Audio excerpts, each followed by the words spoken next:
Hello, Christmas ഒക്കെ ആവാറായില്ലേ? അപ്പോൾ എല്ലാവരും വീട്ടിൽ നക്ഷത്രമൊക്കെ ഇട്ടോ. അപ്പോൾ നമ്മുടെ വീട്ടിൽ നക്ഷത്രം ഇട്ടത് ഈ ഒരു അവസ്ഥയിലായി. ആ ഉപ്പുമ്മ കെട്ടി വെച്ചിട്ടുണ്ടാകുന്നതാണ്. അത് കുഞ്ഞാറ്റിയും സുർക്കും കൂടി പിടിച്ച് വലിച്ച് വെച്ച് താഴേക്ക് തട്ടിയിട്ടു കേട്ടോ. അപ്പോൾ ഇവിടെ നല്ല മഴയാണ്. അപ്പോൾ നല്ല മഴ എന്നൊന്നും പറയാനില്ലേ, ഇപ്പം ഇത്തിരി കുറവായി ചാറിക്കൊണ്ട് നിൽക്കാട്ടാ. അപ്പോൾ നമ്മുടെ മരങ്ങൾക്കൊക്കെ ഭയങ്കര സന്തോഷമായി ഉണ്ടാവും വെള്ളം കിട്ടുന്ന കാര്യം. പക്ഷേ കൃഷിയൊക്കെ ചെയ്യുന്നവരുടെ കാര്യം മഹാ കഷ്ടാട്ടാ.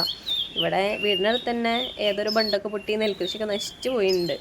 അപ്പോൾ ഇന്ന് വായിക്ക് രുചിയായിട്ട് മഴ കാരണം എന്താ കഴിക്കാമെന്ന് ഇങ്ങനെ ആലോചിച്ചിട്ടിരിക്കുകയായിരുന്നു കേട്ടോ. അപ്പോൾ വീട്ടിലെല്ലാവരെയും എന്താ ഒരേപോലെ ഒത്തുകൊണ്ടുപോകുന്നൊരു കറിയുണ്ട്, മോര് കറി കേട്ടോ. അത് വെച്ച് കഴിഞ്ഞാൽ എല്ലാവർക്കും വലിയ കുഴപ്പമില്ലാതെ ഇവിടെ ചിലവായി പോകും. അപ്പോൾ മോര് കറി വെക്കാമെന്ന് വിചാരിച്ചു. കുറച്ച് എരും പുളിയൊക്കെ ആയിട്ട് വായിക്ക് രുചിയായിട്ട് മഴയായിട്ട് കഴിക്കാമല്ലോ, നല്ല രസമല്ല അങ്ങനെ. അപ്പോൾ എപ്പോഴും നോൺ തന്നെ കഴിക്കാതെ എല്ലാവരും ഇടയ്ക്ക് വെജ് കറിയൊക്കെ വെച്ച് കഴിക്കാട്ടാ. അപ്പോൾ ഇത് അധികം കട്ടിയില്ലാതെ കുറച്ച് ലൂസായിട്ടാ ഈ ഒരു മോര് കറി വെക്കുന്നത്. അപ്പോൾ മോര് കറിയിൽ എനിക്ക് എന്ത് കഷ്ണം ഇട്ട് വെച്ചാലും ഭയങ്കര ഇഷ്ടമാണ്. ഇപ്പോൾ പപ്പായ, ചേന, ചേമ്പ്, അതുപോലെ കായ, പഴം. പഴം എനിക്ക് കഴിക്കാൻ ഇഷ്ടമല്ലെങ്കിലും പഴം ഇട്ട് വെക്കുന്നത് എനിക്കിഷ്ടമാണ്. പിന്നെ അതേപോലെ തന്നെ മാങ്ങ ഇട്ട് വെച്ച് കഴിഞ്ഞാൽ ഭയങ്കര ഇഷ്ടമാണ്. പഴുത്ത മാങ്ങ കേട്ടോ, മാമ്പഴ പുളിശ്ശേരി, പിന്നെ പൈനാപ്പിൾ, അങ്ങനെ. ഇന്നിപ്പോൾ അതേ കടയിൽ പോയിപ്പോൾ ചേമ്പത്ത് ഉണ്ട്. ഇതിന് ഞങ്ങൾ നാട്ടിൽ കണ്ടിച്ചേമ്പെന്ന് കേട്ടോ പറയാം. നിങ്ങളുടെ അവിടെയൊക്കെ എന്താ ഇങ്ങനെ പറയാമെന്ന് എനിക്കറിയില്ല. നല്ല വിത്തായിരുന്നു കേട്ടോ. അപ്പോൾ ഇതിട്ടിട്ട് മോര് കറി വയ്ക്കാമെന്ന് വിചാരിച്ചു. നല്ല ടേസ്റ്റ് ആട്ടോ. അപ്പോൾ അതേ ചേമ്പിൻ്റെ തൊലിയൊക്കെ കളഞ്ഞ് നമുക്ക് നുറുക്കിയെടുക്കാം ആദ്യം. പിന്നെന്താ, വീഡിയോ ആദ്യമായിട്ട് കാണുന്ന ആരെങ്കിലും ഉണ്ടെങ്കിൽ ചാനൽ സബ്സ്ക്രൈബ് ചെയ്ത് സപ്പോർട്ട് ചെയ്യാട്ടോ, മറക്കരുതേ. അപ്പോൾ ലൈക്ക് ചെയ്യാനും ഒന്ന് ഷെയർ ചെയ്യാനും കമൻറ്റ് ചെയ്യാനും മറന്നേക്കരുതേ. പിന്നെന്താണ് വിശേഷം? ഇന്നെന്താ സ്പെഷ്യൽ എല്ലാവർക്കും? അതേ ചേമ്പിനെ നമ്മൾ തൊണ്ടൊക്കെ കളഞ്ഞ് കഴുകി വൃത്തിയാക്കി എടുത്തിട്ടുണ്ട്. ഇതേപോലെ ചെറിയ ചെറിയ കഷ്ണങ്ങളല്ലാതെ ഒരു മീഡിയം സൈസിൽ കട്ട് ചെയ്ത് എടുക്കുന്നുണ്ട്. അപ്പോൾ കൊള്ളിയൊക്കെ നുറുക്കുമ്പോൾ കഷ്ണം പോകുന്ന മാതിരിയായിട്ടാണ് നമ്മുടെ ചേമ്പിൻ്റെ നുറുക്കുമ്പോൾ പോണത്. നല്ല ചേമ്പാട്ടാ, കുഴപ്പമൊന്നുമില്ല. ഇത് വെന്ത് കഴിയുമ്പോൾ ഉണ്ടല്ലോ നമ്മുടെ എന്താ പറയുക, കൊള്ളിയൊക്കെ വെന്തിട്ട് എങ്ങനെയാണ് നല്ല സോഫ്റ്റ് ആയിട്ടിരിക്കുക, ആ ഒരു തരത്തിലായിരിക്കട്ടെ നന്നായി വെന്ത് കഴിഞ്ഞാൽ. ഇത് വെറുതെ പുഴുങ്ങിയിട്ട് നമ്മുടെ കൊള്ളി പുഴുങ്ങിയിട്ട് ചമ്മന്തി കൂട്ടി കഴിക്കില്ലേ, കാന്താരി ചമ്മന്തി, അതേ രീതിയിലും ഇത് കഴിക്കാൻ നല്ല രസമാട്ടാ. പിന്നെ അതേപോലെ ഉപ്പേരി കൂട്ടാൻ വെച്ചിട്ട് കഞ്ഞിക്ക് കഴിക്കാനും തേങ്ങ വറുത്തരച്ച് ഒരു കറി വയ്ക്കാനൊക്കെ അടിപൊളിയാണ്. പിന്നെ വേറെ എന്തെങ്കിലുമൊക്കെ റെസിപ്പീസ് ഉണ്ടാവും. ഞാനധികം ട്രൈ ചെയ്തിട്ടില്ല, ഇത്രയൊക്കെ ട്രൈ ചെയ്തിട്ടുള്ളൂ കേട്ടോ. അപ്പം ഈ ഒരു മോര് കറി വെക്കാനായിട്ട് നമ്മൾ കഷ്ണം അരിഞ്ഞിട്ട് വീണ്ടും കഴുകിയെടുത്തിട്ടുണ്ടായിരുന്നു കേട്ടോ. അപ്പോൾ അതിൻ്റെ ഒരു വഴുവഴുപ്പൊക്കെ പോവും. എന്നിട്ട് കഷ്ണം വേവുന്നതിന് കഷ്ണം മുങ്ങിക്കിടക്കാൻ പാകത്തിന് വെള്ളം ഒഴിച്ച് കൊടുത്തിട്ടുണ്ട്. ഇനി അതിലേക്ക് ആവശ്യത്തിന് ഉപ്പും മഞ്ഞൾപ്പൊടിയും കുറച്ച് ഒരു 1/4 ടീസ്പൂണ് മുളക് പൊടിയും കൂടി ചേർത്ത് കൊടുത്തിട്ടുണ്ട്. 1/4 ടീസ്പൂണിനേക്കാളും കുറച്ച് മേലെ കേട്ടോ. പിന്നെ എന്തെങ്കിലും കറിവേപ്പിലാണ് ചേർത്ത് കൊടുത്തിരിക്കുന്നത്. എരിവ് കുറവ് ചേർത്തതെന്ന് വെച്ച് കഴിഞ്ഞാൽ പിന്നെ നമ്മൾ പച്ചമുളക് അത്യാവശ്യം നല്ല പച്ചമുളക് കേട്ടോ, എരിവുള്ളത്. ഇത് വീട്ടിൽ നിന്ന് കൊണ്ടുവന്നത് കേട്ടോ. നല്ല വയലറ്റ് മുളകാണ്, പഴുക്കുമ്പോൾ ഈ ഒരു കളറാവുന്നത്. നല്ല മണമാണ് കേട്ടോ ഈ ഒരു മുളകിന്. അപ്പോൾ എരിവിടെ പൊതുവേ കുറവാണെന്ന് ഞാൻ എപ്പോഴും പറയാറുണ്ടല്ലോ, അത് കാരണമാണ് എരിവ് കുറച്ചിട്ടേക്കുന്നത്. ഇപ്പം നന്നായി എരിവ് കുറവ് തോന്നുന്നേച്ചല്ലേ, നമുക്ക് ലാസ്റ്റ് താളിക്കുന്ന സമയത്ത് വേണമെങ്കിൽ മുളക് പൊടി ഇട്ടിട്ട് താളിച്ച് കഴിഞ്ഞാൽ സെറ്റാവും. അതേ കഷ്ണം നന്നായി വെന്ത് വന്നിട്ടുണ്ട്, കണ്ടില്ലേ? നമ്മുടെ ടീസ്പൂൺ വെച്ച് തൊട്ടുമ്പോഴേക്ക് അത് ഉടഞ്ഞ് വന്നിട്ടുണ്ട്. ഇത് അരപ്പിന് വേണ്ടിയിട്ട് ഒരു അരമുറി നാളികേരും ഒരു കഷ്ണം വലിയ വെളുത്തുള്ളി ആയിട്ടാണ് ഒരെണ്ണം എടുത്തത്. പിന്നെ 3-4 ചുവന്നുള്ളിയും ജീരകവും പിന്നെ കുരുമുളകും, ഇത്രേ ഉള്ളൂ അരപ്പിനായിട്ട്. ഇനി ഇത് മൊത്തത്തിൽ നമ്മുടെ മിക്സിയുടെ ജാറിലേക്ക് ഇട്ട് കൊടുക്കാം. നിങ്ങളുടെ കയ്യിൽ നല്ല കാന്താരി മുളക് ഉണ്ട് വെച്ചാൽ ഒരു 3-4 ഇട്ട് കൊടുത്താൽ നല്ല മണമായിരിക്കും കേട്ടോ, അരച്ചെടുത്തിട്ട് മോര് കറി വയ്ക്കുമ്പോൾ.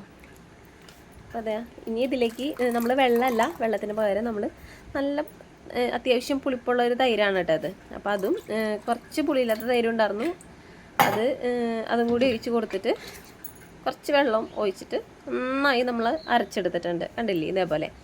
ഇനി ഈ അരപ്പിനെ നമ്മൾ നമ്മുടെ കഷ്ണത്തിലേക്ക് അങ്ങോട്ട് ഒഴിച്ചിട്ട് നല്ല പോലെ ഒന്ന് തിളപ്പിച്ചെടുക്കുക. ഇതിൻ്റെ ജീരകത്തിൻ്റെയും കുരുമുളകിൻ്റെയും നാളികേരത്തിൻ്റെയൊക്കെ ഒരു പച്ചക്കുത്ത് മാറുന്ന വരെ നന്നായി ഒന്ന് തിളപ്പിച്ചെടുക്കുക. ചിലർ പറയുന്നേക്കാം മോര് കറി വെക്കുമ്പോൾ ഇങ്ങനെ അരച്ചൊഴിക്കുമ്പോൾ പിരിന്നുണ്ട് പിരിഞ്ഞു പോകണ്ടെന്ന്. എന്താണെന്ന് എനിക്കറിയില്ല, പക്ഷെ ഞാൻ ഇന്നേ വരയ്ക്കും വെച്ചിട്ട് ഒരു കുഴപ്പമില്ല. മോര് ഇപ്പോൾ പുളി കൂടുതലായാലും പുളി കുറവുള്ളതായാലും ഇട്ട് വയ്ക്കുമ്പോഴായാലും എനിക്ക് അങ്ങനത്തെ പ്രശ്നമൊന്നും വരാറില്ല കേട്ടോ. പിന്നെ ഉപ്പ് നോക്കിയിട്ട് ഉപ്പ് പോരാൻ തോന്നിയപ്പോൾ കുറച്ചും കൂടി ഉപ്പിട്ട് കൊടുത്തിട്ടുണ്ട്. പിന്നെ കുറച്ച് നേരത്തിന് ശേഷം നമ്മുടെ കറിയൊക്കെ നന്നായി തിളച്ച് വന്നിട്ടുണ്ട്. നല്ല മണം കേട്ടോ. ഇനി ഇതിൻ്റെ ഫൈനൽ പരിപാടി എന്ന് വെച്ച് കഴിഞ്ഞാൽ കടുക് താളിക്കലാണ്. പക്ഷേ ഒരു പ്രത്യേകതയുണ്ട്, കടുക് താളിക്കാന്ന് പറഞ്ഞാലും തൽക്കാലം ഞാനിതിൽ കടുക് ഇടുന്നില്ല. കാരണം ഹസ്ബൻഡ് കടുക് വിരോധിയാണ്. കടുക് ആൾക്ക് അത്രയും താല്പര്യമില്ല. കടുകിട്ട് വെച്ച് കഴിഞ്ഞാൽ കടുകൊക്കെ പറക്കി കളഞ്ഞിട്ടാണ് ചെയ്യുക. അപ്പോൾ കടുക് ഇട്ടില്ലെങ്കിലും കുഴപ്പമൊന്നുമില്ല. പകരം നമ്മൾ ഉലുവയും വറ്റൽമുളകും, ഉലുവയുടെ ആ മണമാണ് മോരുകറിക്ക് നല്ലത് കേട്ടോ, സാമ്പാറിനും മോരുകറിക്കൊക്കെ. ഇപ്പോൾ ഇതാ കുറച്ച് കറിവേപ്പില ഇട്ട് കൊടുത്തിട്ടുണ്ട്. ഇത് നന്നായി മൂത്ത് വന്നപ്പോൾ തീ ഒന്ന് ഓഫാക്കി ചൂടൊന്ന് കുറഞ്ഞ് വരണം കേട്ടോ ആ വെളിച്ചെണ്ണയുടെ, അല്ലെങ്കിൽ പെട്ടെന്ന് കരിഞ്ഞു പോകും. അതേ ഒരു കളറിന് വേണ്ടിയിട്ട് കുറച്ച് മഞ്ഞൾപ്പൊടി ഇട്ട് കൊടുത്തിട്ടുണ്ട്. അപ്പോൾ എരിവ് പോരായാന്ന് തോന്നുകയാണെന്ന് വെച്ചാൽ മുളക് പൊടിയും കൂടി ചേർത്ത് കൊടുക്കുക. അത്യാവശ്യം കളറുണ്ട് നമ്മുടെ കറിക്ക്, എന്നാലും ഒരു നുള്ളു കൂടി ചേർത്ത് കൊടുക്കുക കേട്ടോ. അപ്പോൾ മുളക് പൊടി ഉണ്ടെങ്കിൽ മുളക് പൊടിയും കൂടി എരിവ് വേണമെന്ന് വെച്ച് കഴിഞ്ഞാൽ ഇത്തിരി ചേർത്ത് കൊടുത്താൽ നല്ലൊരു കളർ ഉണ്ടായിരിക്കും കേട്ടോ, ഒരു റെഡും യെല്ലോയിഷും ആയിട്ടുള്ളൊരു കളറ്. അപ്പോൾ അങ്ങനെ നമ്മുടെ മോരുകറി ഇവിടെ നല്ല ഇതിൽ റെഡി ആയിട്ടുണ്ട്.